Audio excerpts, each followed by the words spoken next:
daily chart ni Bitcoin, kitang-kita no yung SR flip area. 107, nakita tayo ng rejection. Ay, hindi pa po yan confirmed kasi daily chart po ito eh. Kaya nga excited ako na pumasok ang US market. Alright? So, saan papunta si Bitcoin kung mare-reject tayo dyan? Kung we're gonna see a strong rejection dito sa SR flip area, we might be heading back to 101. Dito muna sa body nitong mga candles na to. May mga support dyan sa body ng candles. Let's tingnan natin. Kung bibiyakin, we might head back to 98 and then 96.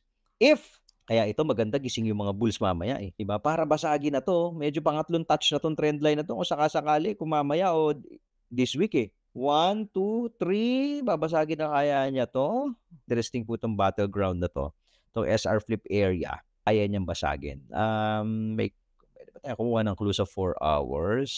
Parang wala pa naman tayo nakikitang natatandaan niyo yung control shift na candle. Parang ako, I would not consider this a control shift eh. Medyo hilaw to na control shift. Sa 4H ha. Ayun, ito.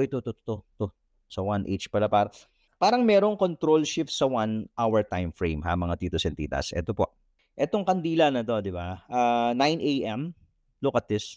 Nag-open yung market ng 9 a.m. na candle. Pinush from 106 all the way to 107,000.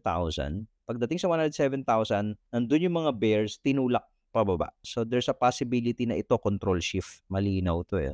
Ngayon, para ma-negate yung control shift candle, we need to break the high of the candle. Ganun lang naman kasimple. Pwede namang ma-negate talaga yan. Kailangan lang natin basagin to.